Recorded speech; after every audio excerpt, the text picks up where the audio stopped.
അപ്പൊ തുടങ്ങാം.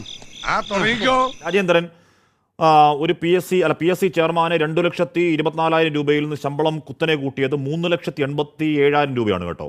അതെ, എന്താ കുഴപ്പം? അംഗത്തിന് 2,19,000 ആയിരുന്നത് 3,80,000 രൂപയിലേക്ക് ഉയരുന്നു. 1-ാം ക്ലാസ് യാത്രാപ്പടി, ആശ്രിതർക്ക് ചികിത്സ, കാറ്, വീട്, എല്ലാ സൗകര്യമുണ്ട്. ഇപ്പൊ ഇതുകൊണ്ട് ഇത്രയും 1 ലക്ഷത്തോളം കൂട്ടിയ ശമ്പളം കൊണ്ട് ആ പാവങ്ങൾക്ക് ജീവിക്കാൻ പറ്റുമോ ശ്രീ രാജേന്ദ്രൻ? ഈ പറഞ്ഞതിന് വേറൊരു അർത്ഥം ഇല്ലേ? ഏയ്, അങ്ങനെ പ്രത്യേകിച്ച് അർത്ഥമൊന്നുമില്ല സാർ. അത് പറഞ്ഞതിൽ ഒരു ചെറിയൊരു തിരുത്തുണ്ട്. ഈ കാറ് PSC മെമ്പേഴ്സിന് അനുവദനീയമല്ല. അതുകൊണ്ട് അനുവദിക്കാൻ പറയണം സാർ. വല്ല കാര്യമുണ്ടോ? എന്തിനാണ് ഇങ്ങനെ ഇല്ലാന്ന് നടക്കണേ? അല്ല സാർ, അതല്ല സാർ, അത് കേൾക്കണം. കാരണം 2006 ആണ് അവസാനമായിട്ട് PSC അംഗങ്ങളുടെ പേ റിവൈസ് ചെയ്തിട്ടുള്ളത്. അപ്പൊ 2006 അന്ന് കൊടുത്തത് 70,290 രൂപയാണ് ഒരു PSC മെമ്പറുടെ ബേസിക് പേ എന്ന് പറയുന്നത്. ഇവിടെ 7,000 രൂപ 232 രൂപ വാങ്ങി അതുപോലെ നേരെ രൂപ കിട്ടാത്ത പാവങ്ങളുടെ സമരത്തിലാണ് നിങ്ങൾ 70,000 രൂപ ബേസിക് പട കാര്യം പറയുന്നത്. എന്നിട്ട് PSC അംഗങ്ങൾക്ക് കാറില്ലാത്ത കാര്യം പറയുന്നത്, വീടില്ലാത്ത കാര്യം പറയുന്നത് അല്ലേ? അതിപ്പോ എന്റെ കുറ്റം കൊണ്ടല്ല. മത്തം കുത്തിയാ കുമ്പളം മുളക്കില്ല. അത് കാലങ്ങളായിട്ട് കുമ്പളത്തിന്റെ ശീല. നിങ്ങൾ ആളുകളെ തെറ്റിദ്ധരിപ്പിക്കുകയാണ്. കാര്യം ഇന്ത്യയിലെ മറ്റിതര PSC സ്ഥാപനങ്ങൾ നോക്കൂ. കേരളം ഒഴിച്ച് മറ്റെല്ലാ PSCകളിലും കേരളത്തെക്കാൾ കൂടിയ ശമ്പള നിരക്കാണ് അവിടെ നിലനിൽക്കുന്നത്. എന്ന് പറഞ്ഞാൽ PSC ചെയർമാൻമാരും PSC അംഗങ്ങളും പട്ടിണിയിലായിരുന്നു സാർ. അവർ കൊടിയ ദാരിദ്ര്യമായിരുന്നു. അവർക്ക് അരി മേടിക്കാൻ, പച്ചക്കറി മേടിക്കാൻ പൈസ ഇല്ലായിരുന്നു. അതുകൊണ്ടാണ് ഞാൻ തുടക്കത്തിൽ ചോദിച്ചത് 1 ലക്ഷം രൂപ ശമ്പളം വർദ്ധന നിങ്ങൾക്ക് മതിയാവോ എന്ന് ചോദിച്ചത്. അതുകൊണ്ടാണ് ഞാൻ റിട്ടയർ ചെയ്ത PSC അംഗത്തിന്റെ ഒരു പ്രതിനിധിയാണ്. ഞാൻ 17 മുതൽ 23 വരെ PSCയിൽ വർക്ക് ചെയ്ത ഒരാളാണ്.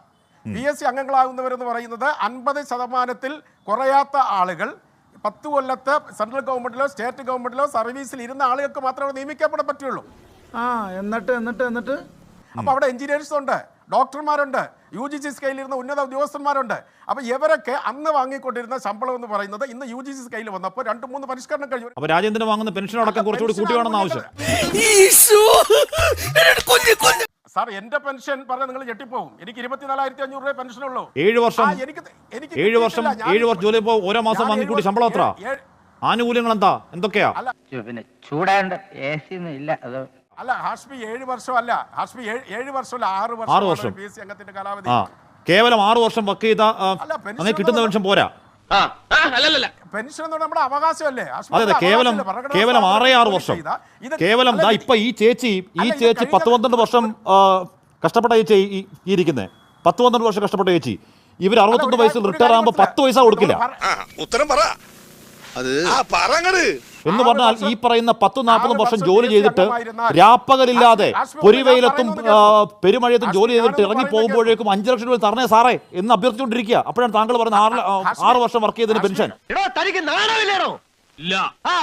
പറയുന്നത് കേൾക്കൂ.